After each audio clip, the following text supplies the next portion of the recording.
So today we're going to be looking at the January pound for pound list with Tim Bradley, Paulie Malignaggi, and Chris Alagario. I don't even know how to pronounce that name. But this is Pro Boxing TV. You guys can see the channel right here, Pro Box TV. And I've been watching them for a couple months now. I would say a year now. And I like their takes. And sometimes I don't like their takes, but that makes it more interesting. And they're going to be talking about this specific segment. In this video, they're going to be talking about, the pound for pound list, their number one, and who they have as their number one. As y'all can see here, they got Terence Crawford. But let's hear the reasonings why. Because you have Devin Haney, who had an amazing year fighting Lomachenko, beating Lomachenko. Regardless of how you feel about that fight, it was definitely a close fight, so it could have gone either way. And beating Prograis in astounding fashion. So I think he's a great candidate for pound number one. In a way, had a great year. Stephen Fulton, and then the guy he just fought recently. And, David Benavidez had a great year. Who else had a great year? David Benavidez, and who else? There's someone else. But a lot of people, this was the year for boxing had an amazing year, 2023. But let's hear their takes on why they have Terence Crawford, and they're gonna chime in about Devin Haney and those other guys. Guys, we're moving on to number one, Paulie Malignaggi. We're gonna let you introduce the consensus ProBox TV pound for pound number one fighter in 2024. Terence Crawford, TC. The argument like that Chris the champ said earlier about if these guys were all in the same weight class and they fought each other, who would be the best? For me, Terence Crawford has that. He holds his power well when he moves up in weight, but more importantly, he's tremendously skilled from both sides. A double stance fighter, solid defensively, offense flows both sides like water. This guy has it all. I mean, he can go to the body. We've seen stoppages to the body against world-class fighters. We've seen stoppages to the head against world-class fighters. We've seen him dominate world-class fighters. We've seen him go up different weight classes and beat world-class fighters. The guy is still yet to be tested, really. I mean, we've seen maybe a moment or two, but not actually for an entire fight. Maybe Kavaliauskas had him in trouble for a second, but overall, I mean, we just keep seeing him continue to dominate. Every time we think, oh, this guy's going to be durable, like Avanesian, he's out, he gets knocked out. This guy's going to beat him, like Spence. No, he beats him and dominates him. This guy is going to be too physical for him, like Horn. Nope, he out-physicals him and beats him up. Crawford has it all, and really, it's tough to pick against him. I know a lot of times with pound for pound, it's resumes and all that other stuff. And yes, maybe if he was with another promoter, he would have had a bigger resume.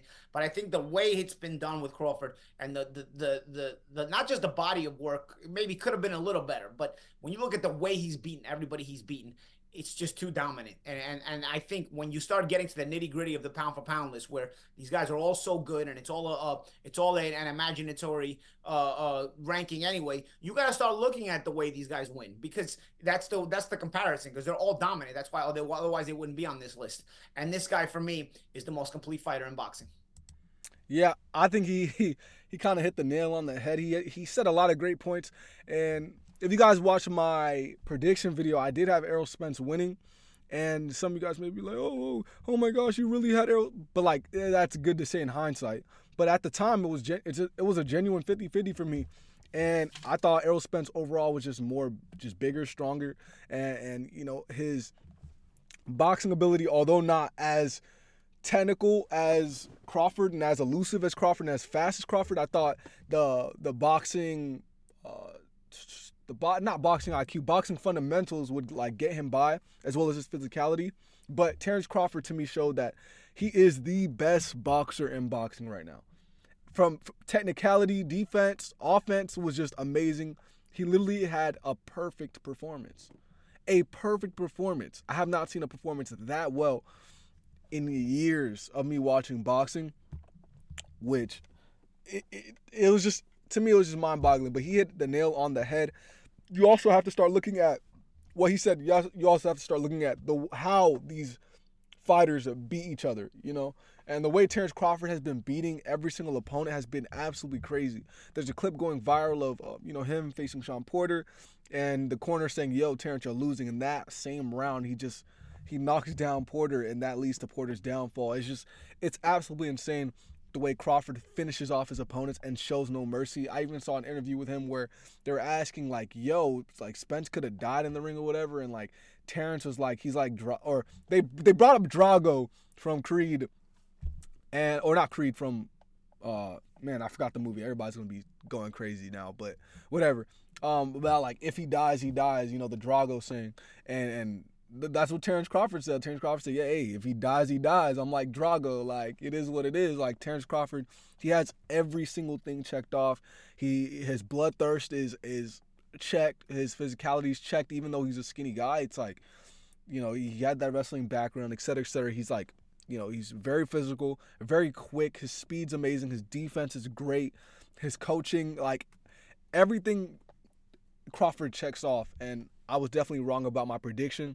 And man, Terence Crawford is he's number one for sure.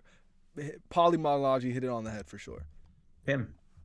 I agree 1,000% what Paulie said. I would say 18 championship fights over a 10-year span, 16 by way of knockout. He's been on a streak, an unbelievable streak. He's been knocking out world-class competition. Look, you know, Sean Porter, think about that now. Nobody stopped Sean Porter. No Errol Spence, no Keith one-time Thurman, and then you have a guy like Crawford that comes in and stops him, finds a way. How many rounds has he lost in all those fights, right, Tim? Look, I don't know. Like, I thought he was that. You count on one hand. It's unbelievable what Crawford has been able to do. But, I mean, his domination is similar to Inoue. His dedication is similar to Inoue. The skill set is what's different. You know, Inoue has his own skill set. He's fantastic at what he does. But Crawford, I mean, there's no avenue or no alley where he can't go. He can box you. He can pressure you. He can do it all inside the ring. He can switch southpaw if he wants to, orthodox. He has too many tools to be able to figure out any type of let's say puzzle there is in boxing. So he's my number one pound for pound fighter in the world. I mean, I can talk about some of his accolades as well. 2-time undisputed, the first to do it. He did it 2 different weight classes. He just beat a top 5 pound for pound fighter first in one to the do world. First one to do it below heavyweight and cruiserweight. Well, yeah, but however, and let's go Carissa Shields as well, because you know I don't want her coming at me crazy. Yeah, Carissa, you was the one to do it, Carissa. You was the one that first. Larissa Shields did it too. So, but yeah, his dominance has been unreal. I think 1 and 2, whether you have Inoue number 1, I understand why you have number 1. For me, is Terence Crawford. He's just that damn good, and I think he's gonna retire undefeated. But I just wished, one of my wish lists was, I just wish he was able to fight all the other guys. I wish he was able to fight Thurman. I wish he was able to fight, guys like Ugas and, you know, all the rest of the 147. Yeah, no, I completely agree with that statement. And that was also, I thought Spence had a better, not even thought. Spence does have a better list of opponents that he's faced in the past. He just does. Like, he just, the few guys that he even named, like, but, you know, even when the talks were in the works before Crawford faced Porter, like, Crawford didn't even have Sean Porter on his list. And people were still, like, trying to argue, saying Crawford had a good resume compared to Spence. Spence had a way harder resume. Like, it was just a better resume, you know. And I feel like Terence Crawford, although looking now the way he's beating everyone, I think obviously he could beat he could beat Thurman, he could beat, you know, all Ugas, all these other guys. But it would be nice to see that and have that on his list, so that way Crawford can be really just seen. Like, there would be no doubt. There is no doubt now, but this would just add to the juice of Terence Crawford. It's out there. So that way he can prove how dominant he really is. Yeah, because yeah. He beat the man, Errol Spence Jr., who beat most of these guys already. But however, styles make fights. I would have loved to see him dominate the 147.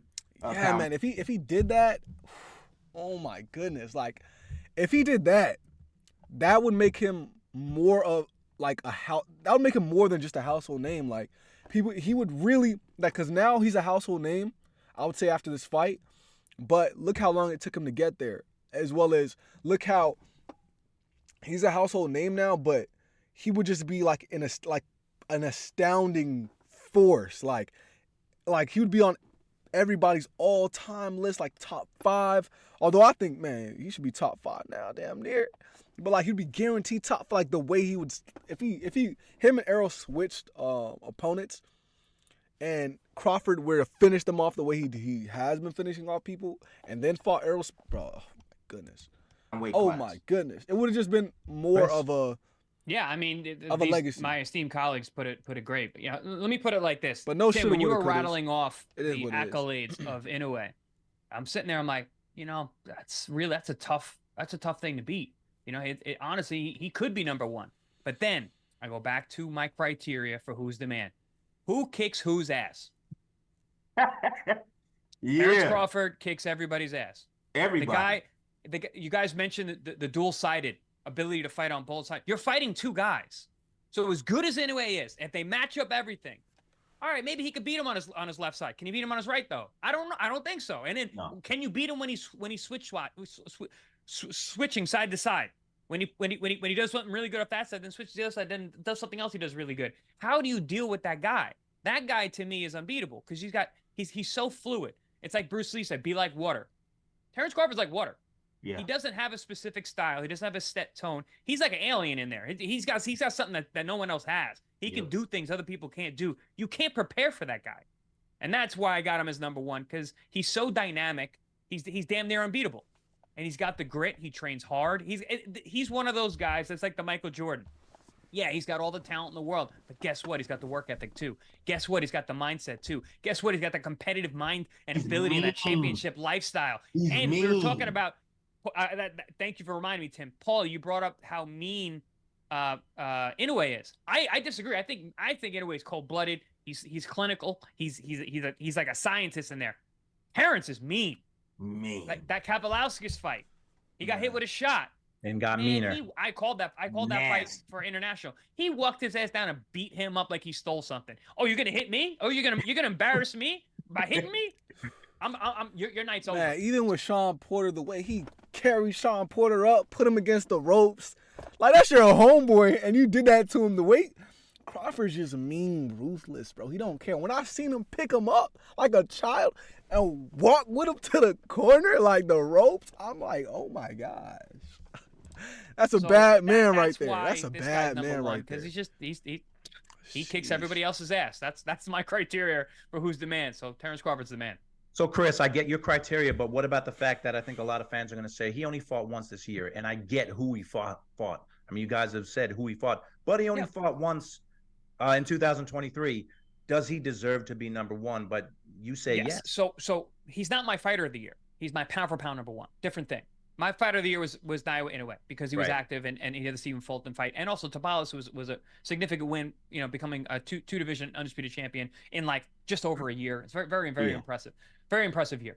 But Terence is the pound for pound number 1 in that thought experiment that is pound for pound. If we can put these guys in the same ring as if they were the same size, who's going to win? I got Terence Crawford beating everybody in the world. Well, guys, I know that this is your list. It's subjective, but fans are going to be flooding the comment section. I'll throw 2 names out there and why they didn't make your list. Start with you, Paulie.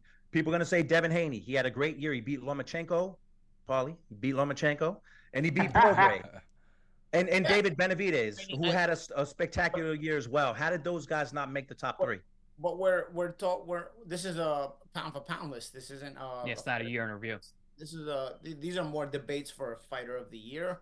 I think those names you brought up create a stirring debate for a fighter of the year debate, but this is a pound for pound list debate. And I think pound for pound list debate, I think there's a body of work that all 3 of our top 3 pound for pound list guys have done to basically separate themselves a lot from the rest of the pack, and that it's not even a conversation. Then what order do you want to have them in? Okay, that's maybe that can be debated, but I think the pound for pound list top 3 is very there's a very big jump from number 4 and back to number 3 and up to number 1. Number 4 is in a different area. It's not really a debate. I think the more it's a debate, the hardcore boxing fans are going to mention Jaron Ennis for Terence Crawford. And guys, you know what it is? you're gonna have to blame the boxing business for that one. You know, we explained to you what was done to John Ennis, that they could have forced him into the mix before Crawford and Spence. Well, because Crawford and Spence. Okay, yeah, they're gonna dive into something else, but y'all can watch this full video. I'm gonna link it down in the comment section, not the comment section, the description. But let me know what you guys think. Is Crawford pound for pound number 1 currently? I think he is. There's no one better than him. Like they said, if you throw all the guys that you would name inside the ring, would Terence Crawford beat them? And I think so. I think so. Except David Benavidez. Ooh, that's an icky one. That's one I never even thought of. Nah, I still got Terence. Terence is the beast. But let me know what you guys think. Comment down below. Let me know. And I'm out.